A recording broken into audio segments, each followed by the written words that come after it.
Very good morning. आज RS का छोटू सा, जैसे कल 1 to 3 क्वेश्चन में देखो, 1 to 3 question based on some tricks है। क्या ट्रिक्स क्या है भैया? कि एक ट्रायंगल है, एक ट्रायंगल दिया हुआ है। अब इस ट्रायंगल के अंदर आपको 3 चीज़ें गिवन है। देखो गाड़ी की आवाज़ आ रही है, बस उसके ऊपर ध्यान मत देना। परपेंडिकुलर है या बेस है, कुछ भी गिवन है, जैसे परपेंडिकुलर, बेस है और ये ट्रायंगल, ये सॉरी एंगल गिवन है। इस ट्रायंगल का 3 चीज़ दिया हुआ होगा, 3 चीज़ों में से 2 चीज़ दिया होगा, तीसरी चीज़ें निकालनी होगी। थीटा पी आपको गिवन होगा, या फिर थीटा और बी गिवन होगा, आपको पी निकालना होगा। इसी पे बेस्ड है आज का सारा क्वेश्चन। आज का क्या, इवन 1 to 3 जब हम कल बताए थे, कल भी तब ये क्वेश्चन जो था सारा का सारा इसी पे बेस्ड था। तो ये सिंपल सा कह लो कि ट्रिक, ये वैसे ये ट्रिक कुछ नहीं है, ये सिंपल सा माइंड लगाने वाला फॉर्मूला भी है कि ट्रिग्नोमेट्री में जैसे आप निकालते हो। और सिमिलैरिटी, अगर कोई सिमिलैरिटी नहीं पढ़ा है तो आज भी एक सिमिलैरिटी का क्वेश्चन आने वाला है, सिमिलैरिटी के थ्रू कि कैसे लग रहा है ये सिमिलैरिटी में। तो सिमिलैरिटी का देख लो कंसेप्ट, यहाँ पे हम पहले बता देते हैं। ये है तो नहीं हाइट एंड डिस्टेंस का, बट फिर भी यहाँ पे बता रहे हैं सिमिलैरिटी।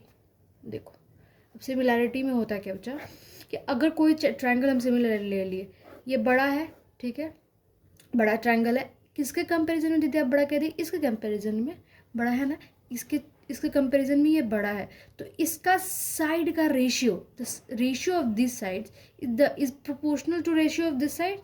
इसके साइड्स के रेशियो के भी क्या होगा, प्रोपोर्शनल होगा इसका जो रेशियो है। जैसे हमने लिया इसका p/b, तो p, इसका p1 b1 ले लो, p1 b1, इसके p2 b2 के क्या होगा, बराबर होगा। क्या होगा, p2 और b2 के बराबर होगा। ये साइड सिर्फ p और b भी नहीं यार, p और h में हो या b होता है, p और h में होता है। h is the hypotenuse, perpendicular base, because perpendicular base क्यों, यहाँ पे थीटा है और ये भी थीटा है। और इसका बेसिक होना क्या चाहिए कि थीटा कॉमन होना चाहिए। ये जो एंगल इंक्लाइंड है ना यहाँ पे, ये दोनों का दोनों एंगल सेम होना चाहिए। भले वो ट्रायंगल कितना भी बड़ा हो और कितना भी छोटा हो, उससे कहीं मतलब नहीं है, हमें कुछ भी नहीं मतलब है। हमें सिर्फ और सिर्फ मतलब है तो ये थीटा से, कि मुझे थीटा पता है, इसका भी थीटा पता है, आपको ये थीटा दोनों का सेम है। तो perpendicular by base, perpendicular by base, तो perpendicular by hypotenuse is equals to perpendicular by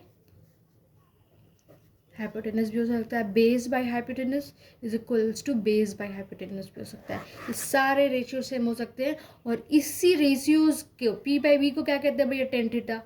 base by hypotenuse को क्या कहते हैं भैया, कॉस थीटा। ठीक है, समझ में आ रहा है? देखो, और ये क्या कहते हैं, इसको क्या कहते हैं, साइन थीटा।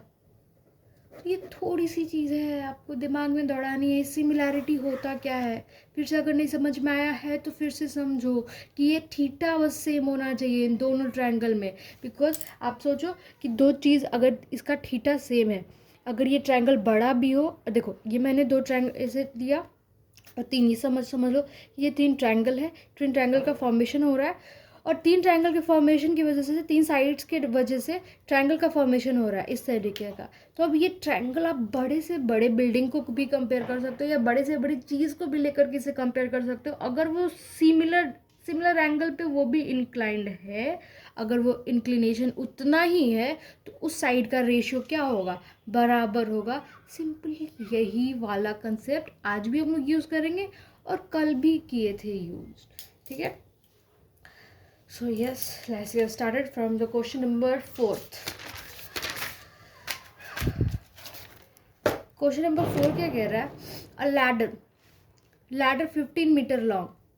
देखो आई थिंक क्वेश्चन जस्ट सारा चीज़ दिख रहा है आपको। A ladder 15 metre long just reaches the top of a vertical wall. If the ladder makes an angle 60 degree with the wall, find the height of the wall. A ladder 50 metre long. Ladder क्या ladder क्या है, ये है ladder. Ladder कभी भी कैसा होता है, ये होता है just reaches the top of A vertical wall. तो वर्टिकल वॉल क्या होगा, हमेशा वर्टिकल ही खड़ा होगा, ऐसे ही खड़ा होगा। वॉल कैसा होगा बच्चा, वॉल हमेशा ऐसा होगा। तो ये क्या है, ये वॉल है जो कि हमेशा वर्टिकल होता है, सिंपली। ठीक है, और ये क्या है, लैडर है। लैडर का मतलब होता है सीढ़ी। ठीक है, if the ladder makes an angle 60, ladder क्या है 60 विद द वॉल। ओ हो, बहुत बार यहाँ पे गलती कर दोगे आप। क्या कर रहा है, if the ladder makes an angle 60 with the wall. अब वॉल के साथ कहीं यहाँ बहुत लोग ये ग्राउंड बनाएंगे नीचे का और यहाँ पे ये एंगल 60 ले लेंगे। गलती हो जाएगा, ये 60 है, ये 60 है, क्योंकि वॉल के साथ, लैडर वॉल के साथ एंगल बना रहा है। और ये ऑलरेडी ये देखो, जितना भी सारा अभी तक हम लोग पढ़े, हम लोग अभी तक जितना भी ट्रायंगल पढ़े, क्या पढ़े, वो 90 डिग्री। तो ऑब्वियसली ये क्या होगा, ग्राउंड से, ग्राउंड ये जो वॉल है, ग्राउंड पे आपका क्या दीवार टेढ़ा है, नहीं, ऑब्वियसली ग्राउंड पे क्या होता है, वो परपेंडिकुलर होता है। ये 90, ये 60, तो ये क्या हो गया 150, आप भी देखो। और ट्रायंगल का सम कितना होता है 180, तो ये कितना हो जाएगा, सिंपली 30 डिग्री। 180 होता है, ट्रायंगल का सम कितना होता है, यहाँ पे देखो 180 ट्रायंगल का सम माइनस ये 90 और ये 60, ये कितना हो गया, ये 150, that is equals to 30 degree. समझ में आया, समझ में आया कि नहीं, आना ही चाहिए। देखो अब निकालना क्या है, find the height of the wall. तो लेट्स देखो, take the height of the wall be H या जो भी है, ये ले लो, sine 30 P by H. Ladder कितना दिया हुआ है, 15 मीटर लॉन्ग दिया हुआ है, तो सिंपली यार साइन 30 ले लो। क्या लिखोगे, एच बाई, सॉरी इसको पी ले लो या एच ले लो, कुछ भी ले लो चलेगा, परपेंडिकुलर वैसे कहते हैं। और हाइट अगर हम ले रहे हैं तो एच ले लेते हैं, ठीक है। एच बाई 15 या पी बाई 15 ले लो, परपेंडिकुलर हम लिख रहे हैं, परपेंडिकुलर अपॉन 15। साइन 30 कितना होगा, साइन 30 इज 1/2 और परपेंडिकुलर कितना दिया हुआ है 15, तो p is equals to I think question में दिया 15/2 आना चाहिए, is the right option, which is 7.5। ठीक है, very good. Let's move on to another one. If a tower is 30 meter high, cast a shadow of 10√3 meter long on the ground, then what is the angle of elevation of the sun? If a tower is 30 meter high, तो अब tower भी भैया ये थोड़ा सा simple concept है। ये लगाओ कि टावर क्या होता है, हमेशा वर्टिकल होता है और 30 मीटर हाई है, ठीक है। कितना है, 30 मीटर हाई है, इसका हाइट दे रखा है आपको, high, and cast shadow of 10√3 metre long on the ground. ये क्या कर रहा है, ये टावर कितना 10√3 मीटर लॉन्ग शैडो क्या कर रहा है, ग्राउंड पे बना रहा है, 10√3 मीटर लॉन्ग। देखो धूप कभी भी, अगर ये टावर है तो यहाँ से अगर सन होगा, यहाँ अगर सन होगा तो ऑब्वियसली इधर से धूप आ रहा होगा, तभी छाँव यहाँ पे ग्राउंड पे बन रहा होगा। ऑब्वियसली ये 30 मीटर हाई है, तो ये यहाँ से ये हाई गया है, तो ये ग्राउंड पे शैडो कहाँ बनेगा, ग्राउंड पे। तो ये क्या है, दिस वन इज ग्राउंड, तो ये ग्राउंड पे कितना शैडो बन रहा है, 10√3 metre long on the ground. The shadow of 10√3 metre long, what is the angle of elevation of the sun.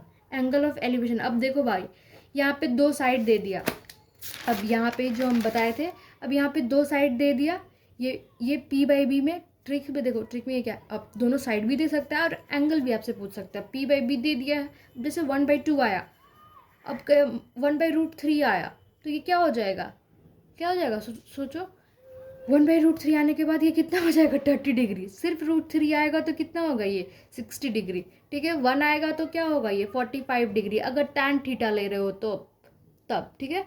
p/b tan theta के लेकर कंसेप्ट में हम बताएं, साइन थीटा लोगे 1/2 आएगा तो वहाँ पे 30 डिग्री होगा, ओके।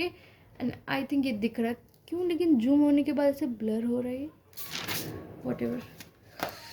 भैया देखो कैमरा के साथ हम नहीं जानते कुछ, इसके साथ क्या होता है, कैमरा लॉजी ही कहते होंगे इसको, कुछ होता ही रहता है, ठीक है। p/b, तो यहाँ पे हमें p/b गिवन है ऑलरेडी, हम लोग tan थीटा लगाते हैं, ठीक है। इन ए राइट ट्रायंगल, अब आप ले सकते हो कि ये ट्रायंगल क्या है, इन ए राइट ट्रायंगल, ये आपको एग्जाम में लिखना है, ठीक है। यहाँ सीधे कंसेप्ट लगा कर लिखो, क्योंकि ये कुछ क्वेश्चन है ही नहीं, बिकॉज आपको वीडियो देखने की जरूरत नहीं है, सॉल्यूशन प्रॉब्लम है तो देखो ये सब वीडियो, अदरवाइज नहीं, बस सिंपल ये हम बता दिए कि यहाँ से शैडो कास्ट कर रहा है, ग्राउंड पे इतना मीटर लॉन्ग है, ये इतना मीटर है। अब आपसे क्वेश्चन हो जाना चाहिए